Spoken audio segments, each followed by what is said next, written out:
تو ایسا نہیں چلے گا.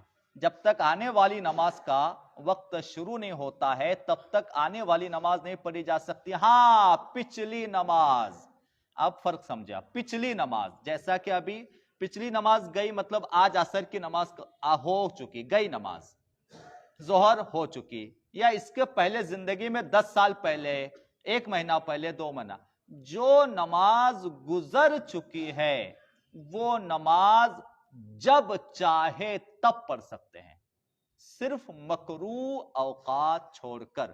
مکروہ کا بھی ابھی پوری طرح سے آنے والا ہے، مکروہ اوقات کون سے ہیں وہ بھی آئے گا، مگر سمجھ لیں آنے والی نماز جب تک ٹائم شروع نہیں ہوگا تب تک نہیں پڑھ سکتے، اور گزری ہوئی نماز، جو نماز گزر چکی ہے، وہ زندگی میں جب بھی وقت ملے وہ نماز پڑھ سکتے ہیں.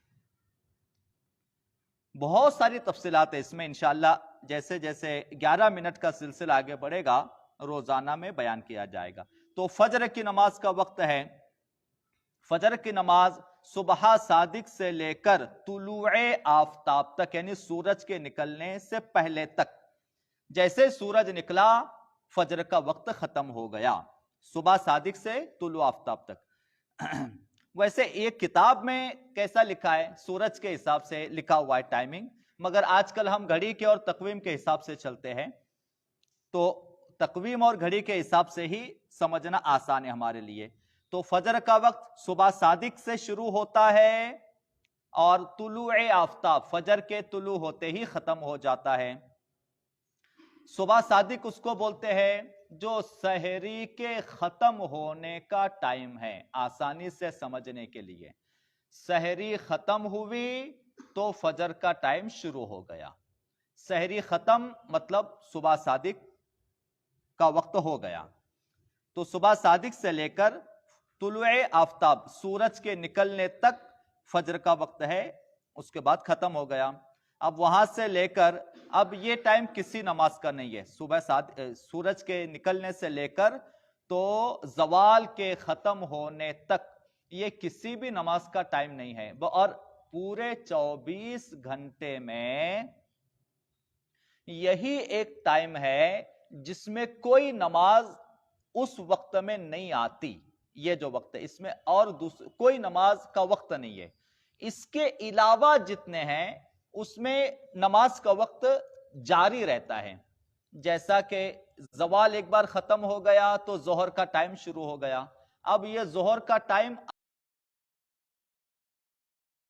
عصر کے شروع ہونے تک، یعنی جیسے ہی ظہر کا ٹائم ختم فوراً عصر کا ٹائم شروع، پھر عصر کا ٹائم مغرب تک رہتا ہے، یعنی غروب آفتاب تک.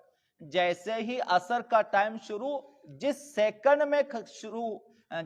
میں عصر کا ٹائم ختم ہوا اسی سیکنڈ میں مغرب کا ٹائم شروع. پھر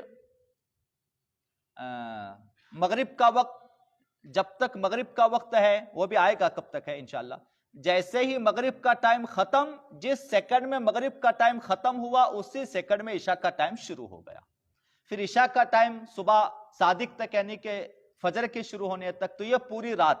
تو صرف طلوع آفتاب سے لے کر زوال کے ختم ہونے تک یہ جو ٹائم ہے یہ کسی نماز کا وقت نہیں ہے 24 گھنٹے میں. باقی جو دن بچتا ہے یا باقی جو وقت بچتا ہے کسی نہ کسی نماز کا ٹائم اس میں جاری رہتا ہے، شروع رہتا ہے. تو زوال کے ختم ہونے کے بعد ظہر کا ٹائم شروع ہوتا ہے تو عصر کا شروع ہونے تک رہتا ہے. عصر کا شروع ہوتا ہے تو عصر کا وقت مغرب کی اذان تک رہتا ہے. عصر کا وقت اتنا سمجھ لے، پھر جب مکروہ وقت کے بعد جب آئے گی تو تھوڑا سا اس میں سمجھا دیا جائے گا کہ مکروہ وقت اس میں کب آتا ہے. تو عصر کا وقت عصر شروع ہونے سے لے کر مغرب کی اذان تک رہتا ہے. عصر کا ٹائم جیسے مغرب کی اذان ہو گئی، مغرب کا ٹائم شروع، یعنی غروب آفتاب سورج کے ڈوبتے ہی مغرب کا ٹائم شروع، تو عشاء کا وقت شروع ہونے تک. اس کو یوں سمجھیے، مغرب کی اذان کے بعد مغرب کا ٹائم کب تک رہتا ہے، اس کو یوں سمجھیے کہ مغرب کی اذان سے عشاء کی نماز شروع ہونے تک تقریباً ہر موسم میں کم سے کم 1.25 گھنٹے کا ٹائم رہتا ہے. تو فرض کیجئے آج اگر 6 بجے مغرب کی اذان ہوئی ہے تو مغرب کا وقت 7:15 بجے تک رہے گا. ہر موسم کبھی کبھی اس سے زائد ہو جاتا ہے، گرمیوں میں زائد ہو جاتا ہے، سردیوں میں کم ہو جاتا ہے. تو اتنا تو وقت رہتا ہی ہے. اور پھر اس کے بعد عشاء کا ٹائم تو ساری رات رہتا ہے. ہاں اس میں چونکہ چلیے 11 منٹ ہو چکے ہیں، آگے کے بات انشاءاللہ کل بیان کی جائے گی. آج دعوت اسلامی کے مبلغ جامعۃ المدینہ کے استاد تشریف لائے ہیں، انشاءاللہ ان کا خطاب و بیان ہوگا، آپ لوگ ضرور